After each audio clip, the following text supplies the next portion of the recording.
6 में यानी स्टैंडर्ड 1 से लेके 5 तक आप गुजराती सब्जेक्ट पढ़े हो, हिंदी भाषा सीखे हो, इंग्लिश भाषा सीखे हो, यानी लैंग्वेज यानी गुजराती सीखे हो, हिंदी सीखे हो, इंग्लिश सीखे हो।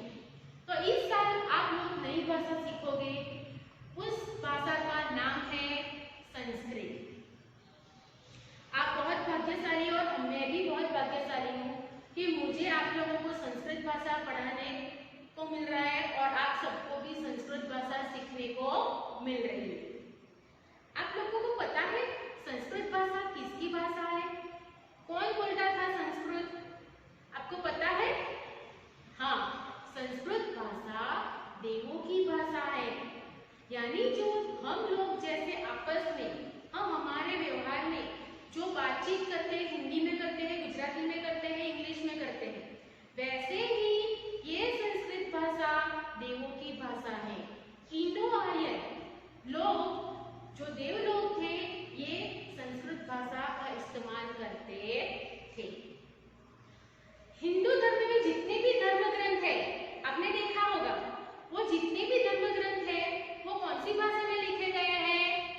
संस्कृत भाषा में लिखे गए हैं। और नासा में मनोवैज्ञानिकों ने ये बताया है कि संस्कृत की वजह से कंप्यूटर का कार्य जो है वो हम इजीली कर सकते हैं। और ब्रिक नाम के वैज्ञानिक ने तो बताया है कि संस्कृत लैंग्वेज जो है वो बहुत ही समझने के लिए बहुत ही इजी है, यानी हम अच्छे से समझ सकते हैं। नासा के वैज्ञानिकों ने अंतरिक्ष में जो मैसेज भेजते थे ना, वो मैसेज यहाँ से कोई भी लैंग्वेज में जाते थे तो वो उलट-सुलट हो जाते थे। लेकिन संस्कृत भाषा ऐसी है कि आप कोई भी सेंटेंस लो, हाँ, जो भी सेंटेंस लेते हो आप आगे से लिखो या पीछे से लिखो, लेकिन उसका मीनिंग नहीं बदलता है। बहुत सारी लैंग्वेजेस में गुजराती, हिंदी, इंग्लिश में उसका मीनिंग चेंज हो जाता है, लेकिन संस्कृत भाषा में उसका मीनिंग चेंज होता नहीं है, यानी सेंटेंस का जो मतलब है वही का वही रहता है। इसलिए वैज्ञानिक लोग जो अगर अंतरिक्ष में कुछ मैसेज जो भेजना है उसको वो लोग संस्कृत में ही भेजते हैं। विद्यार्थी स्टूडेंट्स, आज हम पढ़ेंगे संस्कृत। संस्कृत भाषा सीखने के लिए सबसे पहले जैसे हम गुजराती भाषा सीखते हैं तो उसमें जाते हैं, स्वर और व्यंजन सीखते हैं ना, सीखे हैं ना आप लोग। फॉर एग्जाम्पल क से मूढ़ाक्षर, जो गुजराती मूढ़ाक्षर होते हैं वो आपने सीखा है। वैसे ही जैसे आपने हिंदी लैंग्वेज सीखा तो हिंदी लैंग्वेज में भी आपको स्वर, व्यंजन, वर्णमाला सीखनी पड़ी। इंग्लिश लैंग्वेज यानी अंग्रेजी भाषा सीखना है तो आप लोगों को ABCD सीखना पड़ा। A to Z आपको आता है ना सबको। वैसे ही हमें संस्कृत भाषा सीखने के लिए सबसे पहले संस्कृत वर्णमाला सीखना बहुत जरूरी है। तो आज हम सबसे पहले सीखेंगे संस्कृत भाषा में है स्वर। संस्कृत वर्णमाला में सबसे पहले आज हम सीखेंगे स्वर। हेलो स्टूडेंट्स, आज हम सीखते हैं स्वर। जिन वर्णों का उच्चारण स्वतंत्र रूप से होता हो और जो व्यंजनों के उच्चारण में सहायक हो वे स्वर कहलाते हैं। ये संख्या में 11 हैं। वैसे देखा जाए तो हम देखेंगे और स्वर कितने हैं? 13 स्वर हैं। हम देखते हैं कि मानव देवनागरी वर्णमाला में जो स्वर है, जैसे मैं बोलती हूँ वैसे आप लोगों को आता ही है, लेकिन आप लोगों को मेरे साथ दोहराना है। फॉर एग्जाम्पल यहाँ पे लिखा है स्वर। स्वर में है अ, आ, ई, उ, ऋ, ए, ऐ, ओ, औ, अह। तो स्टूडेंट्स, आप लोगों को ये स्वर आते ही है, लेकिन हमें एक बार देखना था, इसलिए हमने देखा। जैसे हम गुजराती में लिखते हैं, जैसे हम हिंदी में लिखते हैं, वैसे ही हमें संस्कृत में स्वर आते हैं। वैसे ही यहाँ पर आप लोगों को ध्यान रखना है कि स्वर जैसे हम हिंदी में जैसे हम स्वर लिखते हैं, वैसे ही हमें ये स्वर सीखना है। वैसे ही अब हम सीखेंगे कि विसर्ग किसे कहते हैं। तो विसर्ग जो है, यहाँ पे देखो, यहाँ पे जो है अ के बाद जो 2 डॉट है उसे हम कहते हैं संस्कृत में विसर्ग, जिसका उच्चारण होता है अह। स्टूडेंट, व्यंजन किसे कहते हैं? जिन वर्णों का उच्चारण करते समय स्वरों की सहायता ली जाती है उन्हें हम व्यंजन कहते हैं। जिन वर्णों का उच्चारण करते समय स्वरों की सहायता ली जाती है, स्वर की सहायता ली जाती है, उन्हें व्यंजन कहते हैं। तो अब हम सीखते हैं व्यंजन। संस्कृत वर्णमाला में व्यंजन। संस्कृत में स्वर कितने हैं स्टूडेंट्स? 13 और व्यंजन कितने हैं? 33। तो आज हम सीखने वाले हैं व्यंजन। तो हम देखेंगे संस्कृत वर्णमाला में व्यंजन। स्टूडेंट्स, आप सब ने गुजराती में व्यंजन से आते हैं, हिंदी में आप लोगों को आते हैं। गुजराती और हिंदी में आप लोगों को व्यंजन आते हैं। जैसे हमने स्वर सीखे हैं, वैसे ही हम आज सबसे पहले सीखेंगे व्यंजन। मैंने आप लोगों को बताया था कि कोई भी सब्जेक्ट यानी कोई भी लैंग्वेज सीखनी हो तो सबसे पहले हमें उनकी वर्णमाला सीखना जरूरी है। बताया था ना? तो आज हम देखने वाले हैं व्यंजन। आप लोग व्यंजन जानते ही हो, लेकिन हमें संस्कृत में व्यंजन सीखना है। तो हम देखते हैं आज व्यंजन। गुजराती में लिखा है क, हिंदी में जैसे लिखा है एज इट इज, और संस्कृत में जैसे हिंदी में लिखते हैं वैसे ही लिखने का होता है, लेकिन उसमें सिरोरेखा और ये हलंत का चिन्ह आता है, ये हमें याद रखना है। जैसे हम हिंदी में वर्णमाला लिखते हैं वैसे ही हमें संस्कृत में वर्णमाला लिखना है, व्यंजन लिखने हैं। लेकिन संस्कृत में सिर्फ सिरोरेखा होती है, हिंदी में सिर्फ सिरोरेखा होती है, लेकिन संस्कृत में सिरोरेखा के साथ ये हलंत भी होता है। तो हम देखते हैं क, ख, ग, घ, न, च, छ, ज, झ, य, ट, ठ, द, ध, अण, त, थ, ड, द, न। वैसे ही प, फ, ब, भ, म, य, र, ल, व, स, स, ह, श, त्र, घ्न। स्टूडेंट्स, हमें संस्कृत वर्णमाला याद रखने के लिए सबसे इजी तरीका है, हम ये 5 व्यंजन यानी कि अभी हम नेक्स्ट चैप्टर में जब जाएंगे तब हम उसको दीर्घ स्वर, ह्रस्व स्वर के जैसे हम उसको विभाजन करेंगे। हाँ, क वर्ग यानी क वर्ग ना शब्दों यानी क वर्ग के व्यंजन कितने हैं? तो क, ख, ग, घ, न।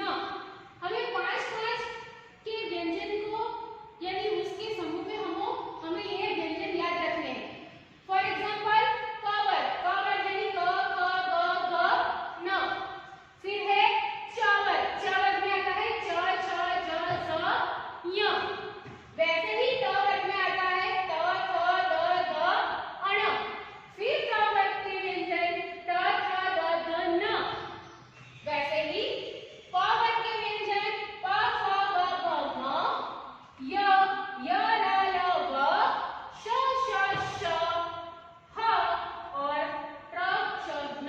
ऐसे हमें इसको विभाजन करना है, यानी क वर्ग, च वर्ग, ट वर्ग, त वर्ग, प वर्ग, य वर्ग और स वर्ग।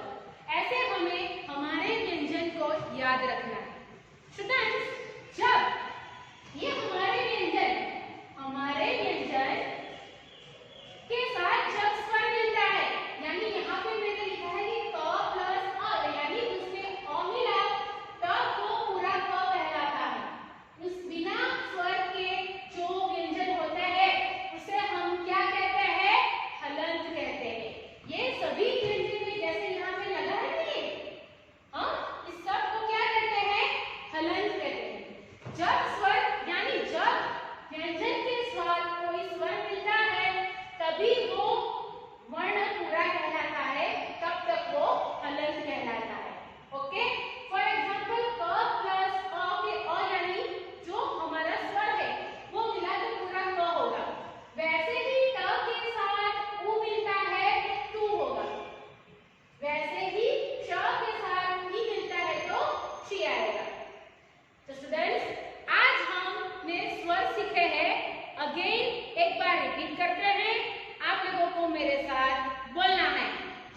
सभी व्यंजन यानी क से लेके ढ व्यंजन को